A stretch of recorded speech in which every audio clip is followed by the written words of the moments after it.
আজকে আমার ভিডিওটি যারা দেখছেন তাদের সবাইকে অভিনন্দন জানাচ্ছি। আহ, আমি আসলে আজকে এমন একটা টপিকস নিয়ে কথা বলতে চাচ্ছি। সেই টপিকসটা হলো আহ, বর্তমানে রাশিয়া এবং ইউক্রেনের মাঝে যে একটা যুদ্ধ চলছে, এই যুদ্ধটার প্রেক্ষাপট এবং এই যুদ্ধটার ভবিষ্যতে কি কোন পর্যায়ে যেতে পারে, এবং রাশিয়া এবং ন্যাটোর সাথে পুরোপুরি একটা সামরিক সংঘাতের দিকে চলে যাবে কিনা, এবং যদি চলে যায় সেক্ষেত্রে পারমাণবিক যুদ্ধের একটা সম্ভাবনা আছে কিনা সেটা নিয়ে পর্যালোচনা করব। এবং আমি মূলত আসলে একটু তুলনামূলক বিচার বিশ্লেষণ করব যে এই যে বর্তমানে যে প্রেক্ষাপটটা তৈরি হয়েছে এটা কিভাবে তৈরি হলো। এটা তো আজকে হঠাৎ করে একদিনের তৈরি হয়ে যায়নি। এই প্রেক্ষাপটটা বিবেচনা করে আমি আলোচনা করব এবং উপরন্তুর আমি দেখাবো যে শক্তিমত্তার দিক থেকে রাশিয়া এবং পুরোপুরি মানে পশ্চিমা বিশ্ব বলে আমরা যেই দেশগুলোকে অভিহিত করি সেই দেশগুলোর সাথে রাশিয়ার সামরিক সক্ষমতাটা কতটুকু। সেটা শুধু সামরিক সক্ষমতার কথা বলছি না, আমি ওভারঅল অর্থনৈতিক দিক থেকেও তারা কতটা শক্তিশালী সেই ব্যাপারগুলো নিয়ে আমি একটু পর্যালোচনা করব। তো প্রথমেই বলা যাক যে আসলে আমরা তো দেখে আসছি যে রাশিয়ার সাথে এই পুরো পশ্চিমা বিশ্বের একটা দ্বন্দ্ব শুরু হয়েছে এবং এই দ্বন্দ্বটা আস্তে আস্তে খুব খারাপের দিকে যাচ্ছে। অনেকগুলো দেশ এইভাবে যদি চলতে থাকে হয়তো দেখা যাবে যে আরও কিছু দেশ এইভাবে এর সাথে জড়িয়ে যাবে। ইতিমধ্যে ইরান দেখা যাচ্ছে যে ইসরায়েলের সাথে একটা সামরিক সংঘাতের একটা ঝুঁকি তৈরি হয়েছে, এবং আস্তে আস্তে উত্তর কোরিয়া এর সাথে যদি চায়না আরও পুরোপুরি সংযুক্ত হয়ে যায় তাহলে আসলে দেখা যাবে যে এটা আরও খুব খারাপ একটা পর্যায়ে চলে যাবে। আপাতত বর্তমান দৃষ্টিকোণ থেকে দেখা যাচ্ছে যে ইউক্রেনকে পশ্চিমা বিশ্ব অস্ত্র এবং গোলাবারুদ দিয়ে সাহায্য সহযোগিতা করলেও হয়তো তারা পুরোপুরিভাবে ইউক্রেনের মাঠে নামেনি। অন্যদিকে চীন এবং উত্তর কোরিয়া এবং ইরান যদিও গোলাবারুদ দিয়ে যথেষ্ট পরিমাণে সাহায্য সহযোগিতা করেছে, কিন্তু ওইভাবে তারা সরাসরি যুদ্ধ অবতীর্ণ হয়নি। তো আপাতত এই যুদ্ধটা এখন সীমিত পরিসরে থাকলেও আমি বলবো যে এটা একটা সামগ্রিক একটা ঝুঁকি তৈরি হয়েছে পুরো ইউরোপ জুড়ে। আসলে আমরা যখন এই এই দ্বন্দ্বটা যখন শুরু হয়েছিল, এই দ্বন্দ্বটা আসলে মূলত ন্যাটো গঠিত হওয়া 1949 সালে এবং এরপরে ন্যাটোর প্রেক্ষাপট ন্যাটোকে ট্যাকেল দেওয়ার জন্য ওয়ার্সো প্যাক্ট নামে পোল্যান্ডের রাজধানী, তখন ওয়ার্সো প্যাক্ট নামে ওই রাজধানীতেই মূলত এই রাশিয়ার মানে সোভিয়েত ভাবধারার যে দেশগুলো এই দেশগুলো মূলত রাশিয়ার ন্যাটোকে করার জন্য কাউন্টার দেওয়ার জন্য এই ওয়ার্সো প্যাক্টটা করেছিল মূলত সামরিক একটা সংগঠন হিসেবে। তখন কিন্তু ওই পোল্যান্ড আপনার এই সমাজতান্ত্রিক দেশ হিসেবে স্বীকৃত ছিল, রাশিয়ার অধীনে ছিল। এই তো এখন কিন্তু পুরোপুরি ইউরোপের আবহাওয়া পুরোপুরি প্রায় বদলে গিয়েছে। আর আমি আরেকটু আলোচনা করব যে আসলে আজকের যে প্রেক্ষাপটটা এই প্রেক্ষাপটটা কীভাবে তৈরি হলো। দেখুন, যখন দ্বিতীয় বিশ্বযুদ্ধ শেষ হয়, দ্বিতীয় বিশ্বযুদ্ধ শেষ হওয়ার পরেই কিন্তু মূলত জার্মানিকে পুরো মিত্রশক্তি দখল করে নেয় এবং এর দখলের পুরো দক্ষিণ দিকে ছিল ব্রিটেন, ফ্রান্স এবং আমেরিকা, এবং এর পূর্ব দিকে পুরো অঞ্চলটা মাঝামাঝি বরাবরই ভাগ করে নিয়ে যায়। ওই পূর্ব অঞ্চলটা পুরোপুরি রাশিয়ার অধীনে চলে যায় এবং এরপরে কিন্তু 1961 সালে এই বার্লিনে একটা দেয়াল তৈরি হয়, ঠিক আছে। তো এই দেয়ালটাই মূলত এই এই দুই পরাশক্তির একটা দ্বন্দ্বে সামিল হতে শুরু করে। তো এরপরে অনেক ঘাত প্রতিঘাত আমরা অনেকগুলো পটভূমি প্রেক্ষাপট দেখেছি যে এই দুই পরাশক্তি ন্যাটো এবং রাশিয়া একটা সময় এমন দিকে চলে গিয়েছিল যে দুটো হয়তো পারমাণবিক যুদ্ধে শুরু হয়ে যাবে। তা আমরা বলতে পারি যে সেটা হয়েছিল যে কিউবার মিসাইল ক্রাইসিসের সময়। আরেকটা হয়তো আপনারা হয়তো শুনে থাকবেন, সেটা হচ্ছে বে অফ পিগ নামে একটা সামরিক অভিযান পরিচালনা করেছিল মার্কিন যুক্তরাষ্ট্র কিউবাতে, যদিও সেটা সফল হয়নি। সফল না, 1953 সালে এটা হয়েছিল সম্ভবত। তো এই 53 সালে যে বে অফ পিগে যে সামরিক আগ্রাসনটা চালিয়েছিল সেটা সফল হয়নি। এরপরই মূলত এই কিউবান মিসাইল ক্রাইসিসটা শুরু হয়। কিউবান মিসাইল ক্রাইসিসটার পর থেকেই মূলত এই পুরোপুরি বৈরিতে চলে আসে। এবং যখন এই আর্থিক দিক থেকে জর্জরিত হয়ে যখন 1991 সালে সোভিয়েত ইউনিয়ন, মিখাইল গর্বাচেভ যখন সোভিয়েত ইউনিয়নকে করেন, সোভিয়েত ইউনিয়নকে ভেঙে দেওয়ার ফলে অনেকগুলো রাষ্ট্র গঠিত হয়। সেই রাষ্ট্রগুলো আসলে মূলত তখন পুরো রাশিয়ার শক্তিমত্তা অনেকটা শেষ হয়ে যায়। তিনি মূলত আসলে মিখাইল গর্বাচেভ মূলত চেয়েছিলেন যে একটা গণতন্ত্রের ভাবধারায় ফিরে আসুক, জাতিসত্তা, প্রতিটা জাতি তাদের ভাবধারা প্রকাশ করুক এবং একটা স্বাধীনতার আবহাওয়া তৈরি হোক। কিন্তু তিনি পজিটিভ করতে গিয়ে তিনি আসলে পুরো দেশের পুরো ওই সোভিয়েত ব্লককে পুরো আসলে শেষ করে দিয়েছেন। আমি যতটুকু দেখি, আমার অ্যানালাইসিস যেটা বলে। এবং এই সোভিয়েত ব্লককে শেষ করে দেওয়ার পর আসলে রাশিয়া পুতিনের দৃঢ় চিত্তে এবং লিডারশিপের মাধ্যমে পুতিন আবার মূলত এই সোভিয়েত ইউনিয়নকে একটা জাগ্রত করার মতো একটা পরিবেশ তৈরি হয়। তো যখন এই ন্যাটো তৈরি হয় এবং সোভিয়েত ইউনিয়ন যখন 1991 সালে যখন সোভিয়েত ইউনিয়ন ভেঙে যায়, তখন কিন্তু আসলে এই পশ্চিমা বিশ্ব সোভিয়েত ইউনিয়নকে এই মর্মে আশ্বস্ত করেছিল যে ন্যাটো যতগুলো দেশ আছে তারা আর পূর্ব দিকে অন্য কোনো দেশকে তাদের ব্লকে অন্তর্ভুক্ত করবে না। কিন্তু আসলে কালের আবর্তে তাদের সেই চিরাচরিত সেই কথা তারা রাখতে পারেননি এবং কথা রাখতে না পারার প্রেক্ষাপটে তারা মূলত আস্তে আস্তে অনেকগুলো দেশকেই তাদের পদতলে নিয়ে আসে। তার ভেতরে একটা হচ্ছে পোল্যান্ড বলতে পারি, এবং এই দিকে লিথুনিয়া, লাটভিয়া, মানে বাল্টিক যে দেশগুলো, এই দেশগুলোকে নিয়ে আসে। এবং এরপরে প্রেক্ষাপট দাঁড়ায় যে ইউক্রেনও একটা ন্যাটোতে যোগ দেওয়ার মতো একটা পরিবেশ তৈরি হয়। এবং অনেকবার রাশিয়া ইউক্রেনকে এবং পশ্চিমা বিশ্বকে এই ব্যাপারে করে সতর্কবার্তা দেয় যে আপনারা যতটুকু এগিয়েছেন আর এদিকে হাত দিয়েন না। বিশেষ করে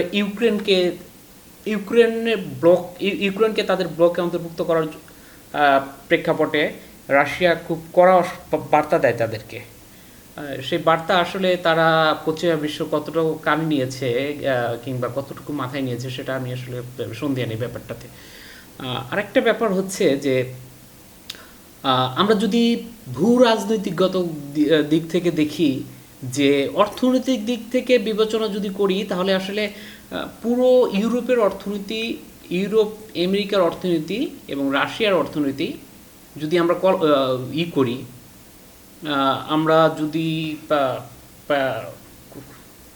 আমরা যদি এটা বিশ্লেষণ করি, তাহলে দেখা যাচ্ছে যে প্রায় 20 থেকে 25% বেশি হবে না পুরো রাশিয়ার অর্থনীতি কম্পারেটিভলি, যদি আমরা পশ্চিমা বিশ্বের অর্থনীতির সাথে তুলনা করি।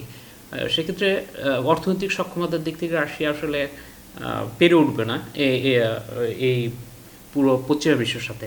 কিন্তু আমি যদি সামরিক দিক থেকে তুলনা করি, তাহলে কতটুকু কি কার সক্ষমতা কতটুকু সামরিক প্রেক্ষাপটে, আমি সেইগুলোই নিয়ে একটু বিচার বিশ্লেষণ করার জন্য আমি আমার কম্পিউটার মনিটর স্ক্রিনে নিয়ে যাব। সেখানে আমি আমার বিচার বিশ্লেষণটাকে আরেকটু বিশ্লেষিতভাবে আপনাদের মাঝে তুলে ধরব। তো আমার সাথেই থাকবেন। এখন আমি আপনাদেরকে আমার কম্পিউটার মনিটরে নিয়ে যাব, আপনারা আমার সাথেই থাকবেন।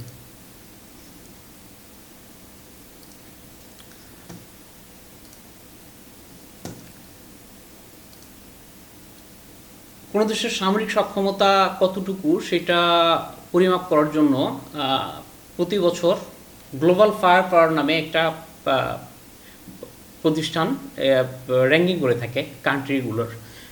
এই র্যাঙ্কিংগুলো করা হয় মূলত অনেকগুলো ব্যাপার বিচার বিশ্লেষণ করে। তার মধ্যে হচ্ছে যে ম্যান পাওয়ার কেমন, তাদের প্রযুক্তিগত দক্ষতা কীরকম, এবং গোলাবারুদের পর্যাপ্ততা কীরকম, এবং তিনটা মূল শক্তি, একটা হচ্ছে নেভাল পাওয়ার, আরেকটা হচ্ছে আপনার স্থল পাওয়ার, গ্রাউন্ড ফোর্স যেটাকে বলা হয়, আরেকটা হচ্ছে এয়ার পাওয়ার। এই তিনটা পাওয়ার সম্মিলিত মানে সক্ষমতা কীরকম সেটাকেই তুলে ধরা হয় বিভিন্ন প্যারামিটারে সেট করে। তো আমি এখন দেখব যে মূলত দেশগুলোর সামরিক সক্ষমতা কেমন কোনটা। এখন আমরা যদি আমরা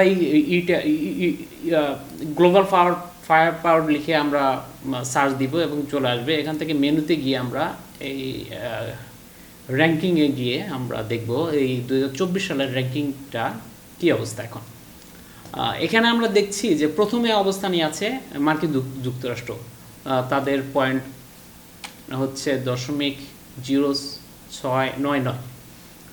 তো একটা কথা বলে রাখি যে যেই দেশের এই ইন্ডেক্স পয়েন্ট যত কম সেই দেশ তত পাওয়ারফুল এই এই ইন্ডেক্সের এই অ্যানালাইসিসের বিচারে। এখন দেখুন, আপনি প্রথমে 1 থেকে 10টি দেশের ভিতরে প্রথমে আছে আমেরিকা, এবং তারপরে রাশিয়া, তৃতীয় হচ্ছে চায়না, এবং ফোর্থে হচ্ছে ইন্ডিয়া, এবং ন্যাটোভুক্ত দেশ কিন্তু এরপরে আছে ইউনাইটেড কিংডম। এখন আমরা একটু পর্যালোচনা করব যে রাশিয়ার সাথে এবং মার্কিন যুক্তরাষ্ট্রের সাথে সামরিক সক্ষমতাটা কতটুকু, এবং এরপর আমরা দেখব যে ইউনাইটেড কিংডমের সাথে যে কতটুকু পার্থক্য তাদের সামরিক সক্ষমতার। এখন আমি প্রথমে মার্কিন যুক্তরাষ্ট্রের আমার ট্যাব ওপেন করাই ছিল, তো আমি যাব মার্কিন যুক্তরাষ্ট্রের সামরিক সক্ষমতার দিকে। এখন কোনো দেশের সামরিক সক্ষমতা প্রথমেই আমরা দেখব যে তাদের ম্যান পাওয়ারের কী অবস্থা, ঠিক আছে। তো এখন ম্যান পাওয়ার বলতে আমরা অ্যাক্টিভ পার্সোনাল আর একটা হচ্ছে টোটাল মিলিটারি পার্সোনাল, এই দুটাকে আমরা একটু ফোকাস করব এখানে বেশি। তো এখানে আমেরিকা দেখা যাচ্ছে 21 মিলিয়ন টোটাল মিলিটারি পার্সোনাল। এই টোটাল মিলিটারি পার্সোনাল বলতে আপনার এয়ারফোর্স, নেভি এবং গ্রাউন্ড ফোর্স, এই তিনটা ফোর্সের সম্মিলিত জনসংখ্যাকে বলা হয়ে থাকে এখানে।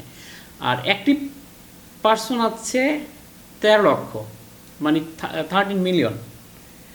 তো আর আমি যদি এখন রাশিয়ার সাথে তুলনা করি এটার, যে রাশিয়ার কী অবস্থা, এখানে আপনি খেয়াল করুন 21 মিলিয়ন এবং 13 মিলিয়ন, এবং রাশিয়ার হচ্ছে কী অবস্থা।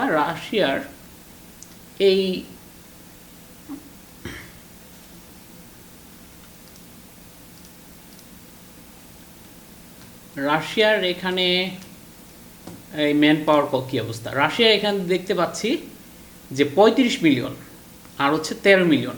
আপনি খেয়াল করুন, ওখানে ছিল আমেরিকা ছিল 21 মিলিয়ন এবং 13 মিলিয়ন, এখানে রাশিয়ার হচ্ছে 35 মিলিয়ন ভার্সেস 13 মিলিয়ন। তার মানে অ্যাক্টিভ পার্সোনাল দিক থেকে রাশিয়া এবং আমেরিকা দুটোই প্রায় সমকক্ষ, কিন্তু আপনার টোটাল মিলিটারি পার্সোনালের দিক থেকে যদি আমি কাউন্ট করি তাহলে দেখব যে প্রায় 15 লক্ষ মিলিটারি পার্সোনাল বেশি আছে রাশিয়াতে।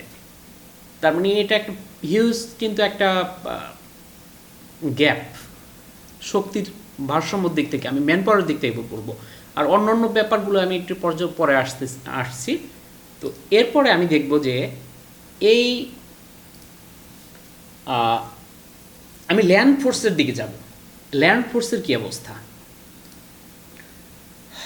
ল্যান্ড ফোর্সে আমরা প্রথমেই মূল শক্তি ধরা হয় ট্যাঙ্ককে ল্যান্ড ফোর্সে, তারপরে আসবে বিভিন্ন ধরনের আর্টিলারি সিস্টেম, এবং এখানে আমেরিকার ট্যাঙ্ক আছে হচ্ছে 4657টি।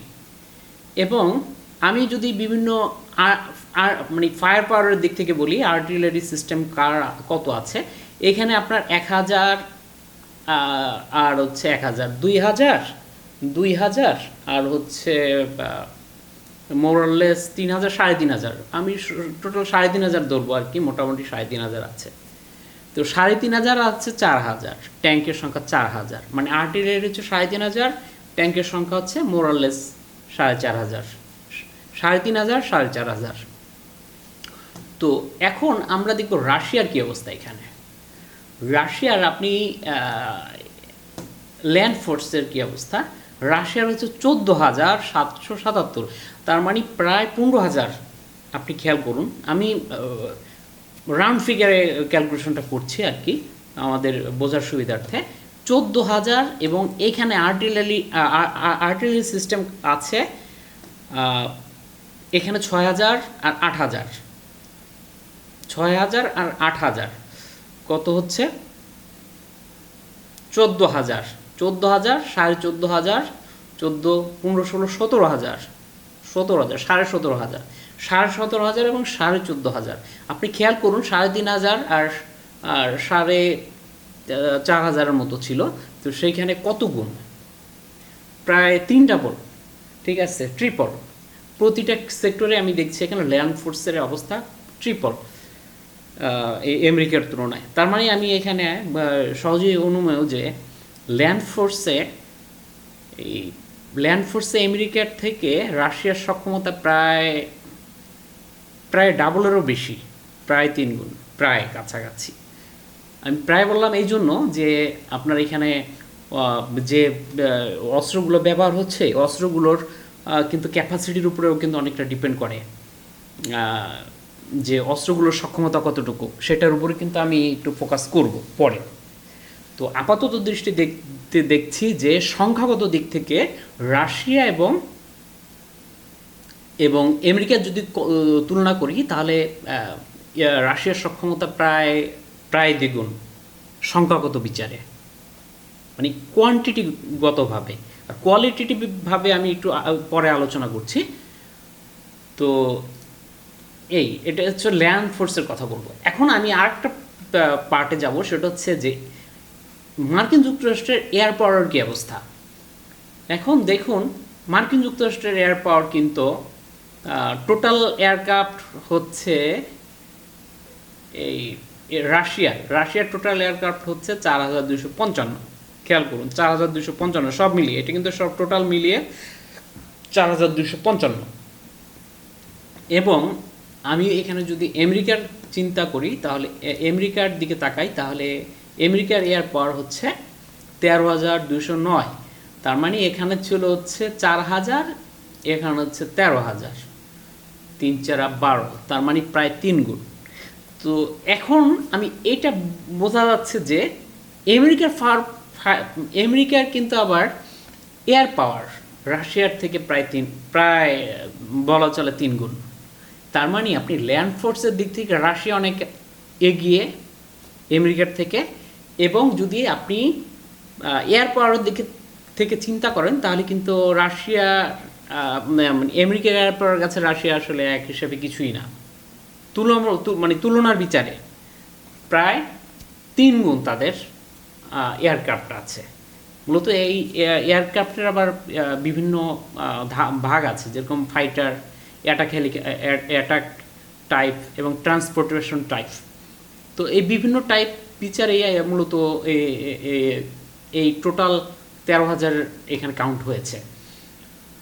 তো এখন দেখলাম যে দুইটা ব্যাপার, একটা হচ্ছে এই ল্যান্ড ফোর্সের দিক থেকে রাশিয়া অনেক এগিয়ে এবং এয়ার পাওয়ারের দিক থেকে আমেরিকা এগিয়ে। এখন আমরা দেখব যে নেভাল পাওয়ারের কী অবস্থা। নেভাল ফোর্সের দিকে যদি আমরা তাকাই তাহলে আমরা দেখতে পাচ্ছি যে আমেরিকার টোটাল অ্যাসেট হচ্ছে, মানে অ্যাসেট বলতে আমরা সব কিছুই মিলিয়ে ধরবো, সেটা হচ্ছে ডেস্ট্রয়ার, সাবমেরিন, পেট্রোল ভেসেল, সবগুলোই, ফ্রিগেট, এই সবগুলো মিলিয়ে ধরবো। এখন এটা হচ্ছে 472টি টোটাল মিলিয়ে।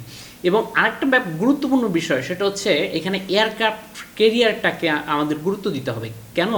একটা এয়ারক্রাফট ক্যারিয়ার কিন্তু খুব আয়তনে বিশাল বড় হয়ে থাকে এবং একটা এয়ারক্রাফট ক্যারিয়ার একটা যুদ্ধের প্ল্যাটফর্ম হিসেবে পুরো একটা দেশের সাথে যুদ্ধ করার সক্ষমতা রাখে আমেরিকার এয়ারক্রাফট ক্যারিয়ারগুলো। তো সেই জন্য আমি এই এয়ারক্রাফট ক্যারিয়ারকে খুব গুরুত্ব দিব। এবং টোটাল এখানে অ্যাসেট আছে 472টি। আরেকটা ব্যাপার খেয়াল করব আমরা হচ্ছে সাবমেরিন কয়টা আছে, সাবমেরিনটা এখানে আমেরিকার আছে 64টি, খেয়াল করুন আপনারা। এখন আমরা যাব রাশিয়ার,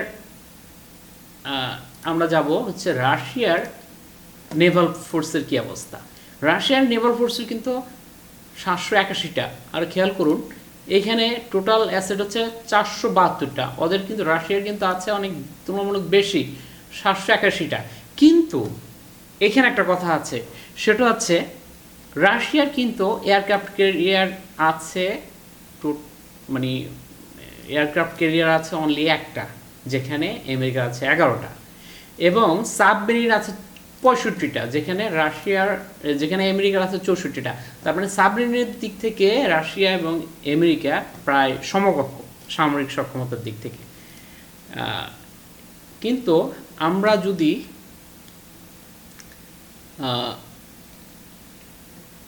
কিন্তু অন্য দিক থেকে সাবমেরিন যদি বাদ দেই, অন্য দিক থেকে রাশিয়া তুলনামূলক একটু এগিয়ে। কিন্তু আমি বলবো যে অস্ত্রের যে কোয়ালিটিগত দিক থেকে আমেরিকা কিছুটা এগিয়ে আছে অনেক ব্যাপারগুলোতেই।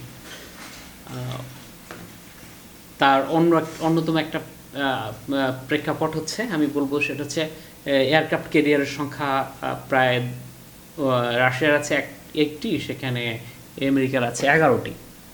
সেটা একটা বিশাল একটা ফায়ার পাওয়ারে দাঁড়ায়। তো এখন আমরা এই তিনটা আলোচনাই করলাম। এখন আমরা যেটা আমি মানে আমাদের অবস্থানগত দিক থেকে যেটা আমাদের সামনে পরিষ্কার হলো, সেটা হচ্ছে রাশিয়ার ল্যান্ড ফোর্স আমেরিকার তুলনায় অনেক বেশি, এবং যদি আমরা এয়ার পাওয়ারের দিক থেকে চিন্তা করি, তাহলে কিন্তু এয়ার পাওয়ারে আমেরিকা এগিয়ে প্রায় 3 গুণ বলবো আমরা, যে রাশিয়ার থেকে প্রায় 3 গুণ এয়ার পাওয়ার আমেরিকা হোল্ড করে। তো এখন এই তিনটা আমরা কিন্তু এখানে পারমাণবিক সক্ষমতাকে পুরো আলাদা করে রাখছি। কি জন্য?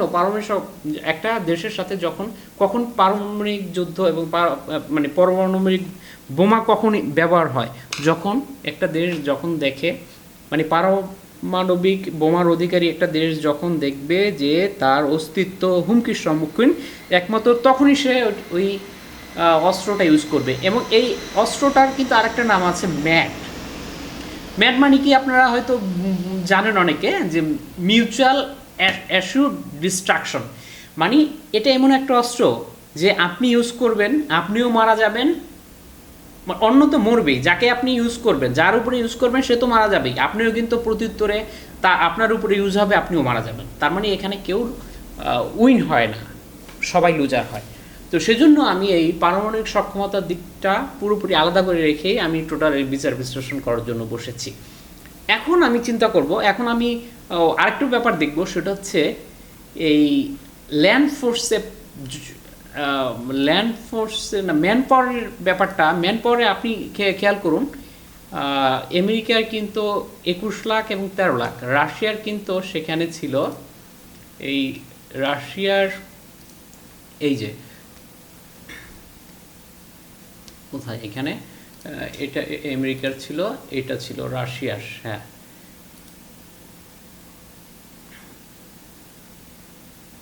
সরি আমি আবার অন্য ইস্যু চলে গিয়েছি। হ্যাঁ হ্যাঁ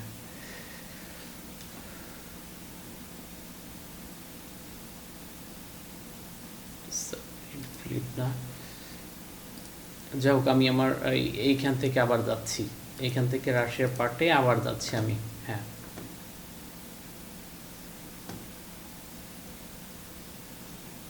এই যে মিলিটারি স্ট্রেংথ অফ রাশিয়া। এখন রাশিয়ার মিলিটারি স্ট্রেংথে আমরা যখন দেখলাম, তখন দেখলাম এদের ল্যান্ড ফোর্সের সংখ্যা 35 মিলিয়ন এবং 21 মিলিয়ন। এখন আমরা আরেকটু আলোচনা করব, সেটা হচ্ছে যে এইখানে আমেরিকা বাদে ন্যাটোভুক্ত অন্য দেশ কোনটা আছে। এখানে আছে ইউনাইটেড কিংডম, ন্যাটোভুক্ত দেশ, এবং আরেকটা আছে তুর্কি, এবং আরেকটা আছে ইতালি। এখন আমরা দেখব এই গ্রেট ব্রিটেনের সামরিক সক্ষমতাটা কতটুকু, যেহেতু এটা প্রথম দিকের ন্যাটো কান্ট্রি, শক্তিশালী ন্যাটো কান্ট্রি, মানে 10টা দেশের ভিতরে আছে এরা। তো এখন আমরা দেখতে পাচ্ছি যে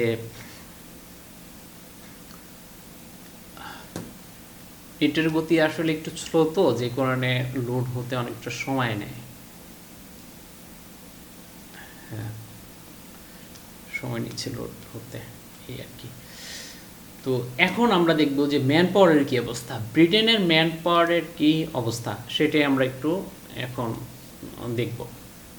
টোটাল ব্রিটেনের ম্যান পাওয়ার আছে 11 লাখ এবং অ্যাক্টিভ পার্সন আছে হচ্ছে অনলি 1,84,000।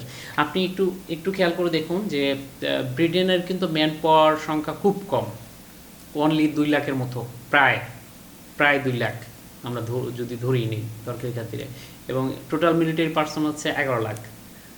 ওইখানে কিন্তু রাশিয়ার ছিল প্রায় 21 লাখ, 21 লাখ এবং 35 লাখ। সেক্ষেত্রে সেক্ষেত্রে আসলে ব্রিটেনের সক্ষমতা খুবই কম, খুবই দুর্বল এই দিক থেকে, রাশিয়ার সক্ষমতার দিক থেকে, রাশিয়ার দিক থেকে। আর এরপর যদি আমরা তুর্কির কথা বিবেচনা করি, যদিও এটা অনেকটা রাশিয়ার বন্ধু ভাবাপন্ন দেশ, তারপরও আমরা এটা যেহেতু ন্যাটোর সদস্য, সেই কারণে আমরা ন্যাটোতে অন্তর্ভুক্ত বলেই আমরা এটাকে ন্যাটোর দিকে নিয়েই এটার বিচার বিশ্লেষণটা করব।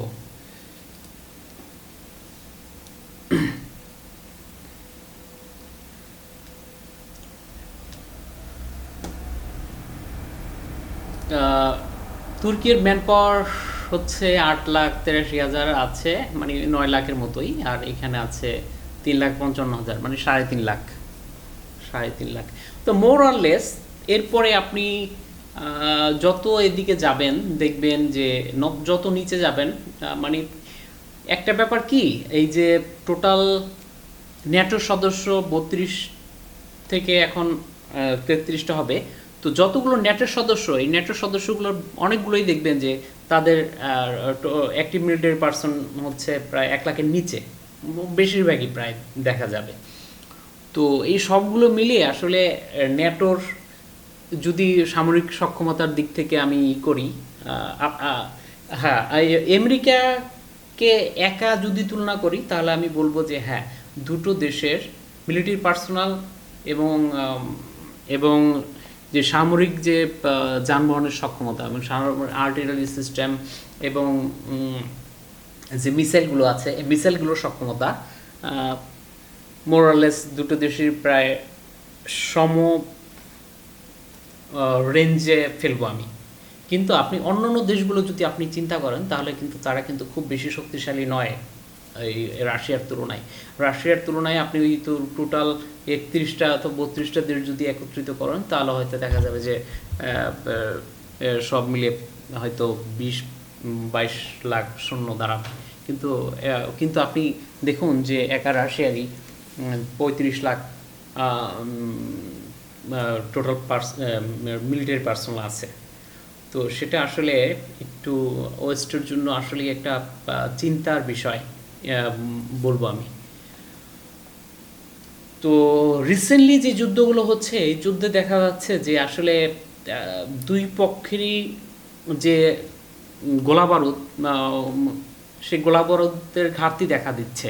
কিন্তু এই গোলাবারুদ ঘাটতিটা রাশিয়া অনেকটা মেকআপ করে ফেলছে, কেননা তাদের যে প্রোডাকশন, এই প্রোডাকশনটা মূলত তুলনামূলক পুরো ইউরোপের বিচারে প্রায় 3 গুণ, মানে প্রতি মাসে পুরো ইউরোপ মিলে যে গোলাবারুদ উৎপাদন করে রাশিয়া একাই তার প্রায় 3 গুণ গোলা উৎপাদন করে প্রতি মাসে, যেটা আসলেই ইউক্রেনের জন্য পুরোপুরি একটা ব্যাকফুটের সিচুয়েশন তৈরি করার জন্য যথেষ্ট। তো অলরেডি ফ্রন্ট লাইনে আমরা তাই দেখছি। রাশিয়া কিন্তু জনবলের ঘাটতিতে নেই, কিন্তু ইউক্রেন কিন্তু জনবলের ঘাটতিতে তারা আসলে ফ্রন্ট লাইনে অনেক দিক থেকে ফ্রন্ট লাইনে তারা ব্যাকফুট হয়ে পড়ছে। তো এটা আসলে খুবই একটা ভাবার বিষয় ইউক্রেনের জন্য। যদিও এই যুদ্ধটা প্রথম দিকে শুরু হয়েছিল, অনেকে ভেবেছিল এই যুদ্ধে হয়তো বা রাশিয়া হয়তো 2 থেকে 3 দিনের ভিতরে পুরো ইউক্রেনকেই দখল করে নেবে। আসলে কিন্তু সেটা কিন্তু হয়নি। এটা হয়নি কিন্তু এটার অন্যতম একটা কারণ হচ্ছে, আমরা আপাতত দৃষ্টিতে ইউক্রেনকে একটা দেশ হিসেবে দেখলেও ইউক্রেন কিন্তু পুরোপুরি ন্যাটোর রাশিয়ার বলয়ের কোনো দেশ নয়। এই পুরো ইউক্রেনকে কিন্তু সহযোগিতা করে আসছে পুরো ওয়েস্ট। বিশেষ করে আমি আমেরিকার কথা বলবো। আমেরিকা প্রথম দিক থেকেই কিন্তু চেয়েছে যে আহ, রাশিয়ার কাছে এমন একটা দেশ, রাশিয়ার কাছে ইউক্রেন যাতে পুরোপুরি রাশিয়ার বলয়ে চলে যেতে না পারে এবং সেটা যাতে তাদের বলয়ে থাকে। এই এইটাকে ভিত্তি করেই কিন্তু রিসেন্টলি একটা প্রতিবেদন প্রকাশ হয়েছে যে 12টি সিএর বেস আছে মূলত পুরো ইউক্রেন জুড়ে। এবং এটা কিন্তু রাশিয়াও জানে এই ব্যাপারটা। এরকম না যে ব্যাপারটা আসলে রাশিয়া জানে না, রাশিয়াও জানে এই ব্যাপারটা। কিন্তু সেটা আমেরিকা আসলে প্রথম দিক থেকেই চেয়েছিল যে রাশিয়া এই যুদ্ধে হেরে যাক এবং যুদ্ধের হয়তো ক্ষয়ক্ষতির পরিমাণ এত বৃদ্ধি পাবে, হয়তো একটা সময় দেখা যাবে যে রাশিয়া একটা সমঝোতার দিকে চলে আসার জন্য বাধ্য হচ্ছে। তো আলটিমেটলি সেই পরিস্থিতি কিন্তু তৈরি হচ্ছে না, আস্তে আস্তে এই সিচুয়েশনটা আরও খারাপের দিকে যাচ্ছে। যেখানে দেখা যাচ্ছে যে প্রতিনিয়ত হাজার হাজার লোক মারা যাচ্ছে ফ্রন্ট লাইনে কারো ভাই, কারো বোন, কারো কারো নিকট আত্মীয় মারা যাচ্ছে, ছোট বাচ্চারা মারা যাচ্ছে। এবং সেটা কারো এই মানবতার জন্য, আমাদের পুরো পৃথিবীর জন্য একটা ভালো কোনো ফল বয়ে আনবে না। এবং এটা এমনই একটা সিচুয়েশন দাঁড়াচ্ছে। আমি আপনাদেরকে রাশিয়া এবং ইউক্রেনের বর্তমান ম্যাপের দিকে নিয়ে যাব যে এখানে কি হচ্ছে। দেখুন,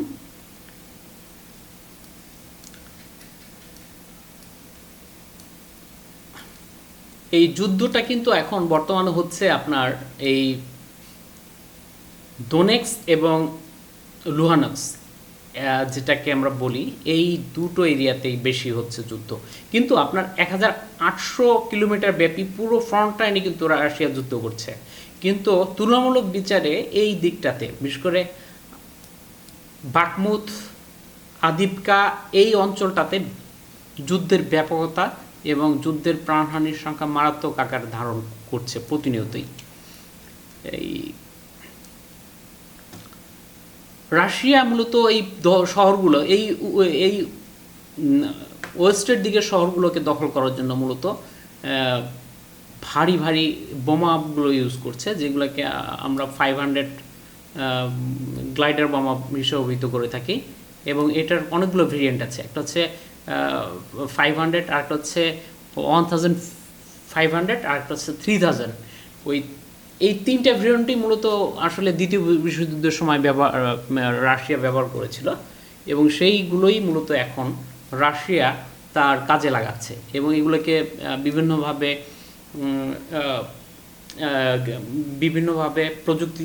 প্রযুক্তিগতভাবে এগুলোর ওই বোমাগুলোকে উৎকর্ষ সাধন করে ওই বোমাগুলোকে গতি দিয়েছে এবং যাতে ট্র্যাকিং সিস্টেমের মাধ্যমে এগুলোকে নিয়ন্ত্রণ করা যায় উপর থেকে, সেই নিয়ন্ত্রণের মাধ্যমে এই বোমাগুলো ওই শহরগুলোতে নিক্ষেপ করছে। এই নিক্ষেপের ফলে এই শহরগুলো পুরোপুরি ধ্বংস হয়ে যাচ্ছে, এই সামনে যে শহরগুলো আছে।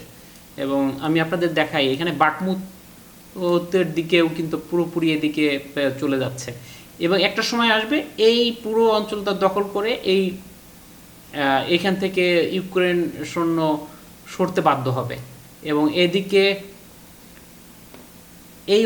এই শহরটাও একসময় হয়তো ইউক্রেন হারাবে।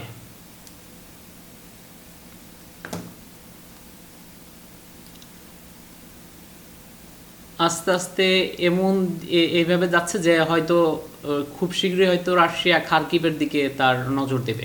কিন্তু বর্তমানে আমেরিকান কংগ্রেস থেকে যে 61 বিলিয়ন ডলার যে ছাড় হয়েছে, সেই ছাড়ের মাধ্যমে দেখা যাচ্ছে যা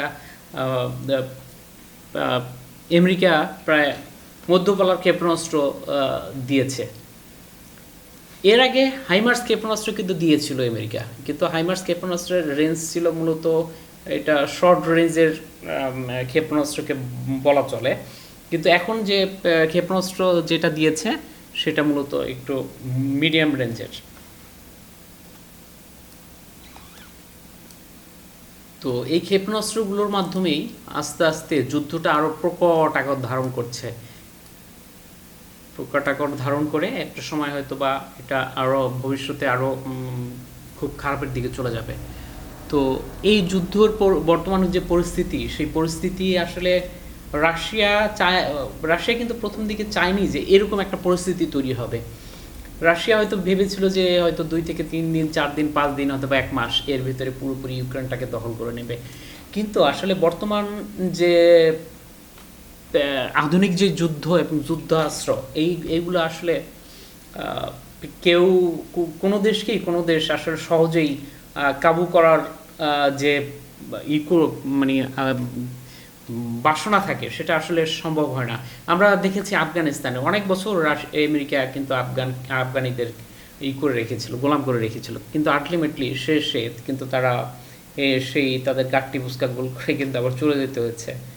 তো এখন এই রাশিয়া যদি এইভাবে পুরোপুরি ইউক্রেনকেই যদি কবজা করে ফেলে, হয়তো এইখানেও হয়তো একটা সময় এইভাবে একটা পরিস্থিতি তৈরি হবে। তো পুরো ইউরোপের জন্যই এটা, মূলত পুরো ইউরোপের জন্যই একটা পুরো আসনি সংকেত, কেন পুরো ইউরোপই এক সময় এই যুদ্ধক্ষেত্রে পরিণত হতে পারে। এখন দেখা যাচ্ছে শুধু ইউক্রেন এই যুদ্ধক্ষেত্রের এক পরিণত হয়েছে, কিন্তু এটা খুব এইভাবে যদি চলতে থাকে হয়তো খুব বেশি দূরে নয় যেখানে রাশিয়া পোল্যান্ড আক্রমণ শুরু করবে এবং এই পুরো জার্মানি এবং ফ্রান্স এই পুরো অঞ্চলটাকে হয়তো আক্রমণের নিশানা বানাবে। এখানে রাশিয়ার প্রতিবেশী দেশ বেলারুশ কিন্তু নানাভাবে রাশিয়াকে সহযোগিতা করেছে। মূলত এখানে প্রথম দিকে যখন রাশিয়া ইউক্রেনকে আক্রমণ করে তখন কিন্তু এই বেলারুশের মধ্য দিয়ে এইখান দিয়ে তারা কিন্তু মূলত ওই কিয়েভে আক্রমণ করার জন্য তাদের যানবাহন এবং টোটাল সৈন্যবহর নিয়ে গিয়েছে। মূলত যদিও সেটা সফল হয়নি, ভারী অস্ত্রের আঘাতে এবং ইউক্রেনের প্রত্যুত্তরে ওয়েস্টার্ন সিভিলাইজড ওয়ার্ল্ডের যে ভারী অস্ত্রের যে বহর, সে বহরে আসলে মূলত রাশিয়া পিছু হটতে বাধ্য হয় এবং তারা মূলত পূর্ব দিকে সরে এসে এই আস্তে আস্তে পূর্ব দিক থেকে ক্যাপচার করতে শুরু করে। এখন মূলত যে যুদ্ধটা, এই যুদ্ধটা খুব আরও খারাপের দিকে যাতে না যায় সেই দিকে সবাই আসলে সজাগ থাকা উচিত।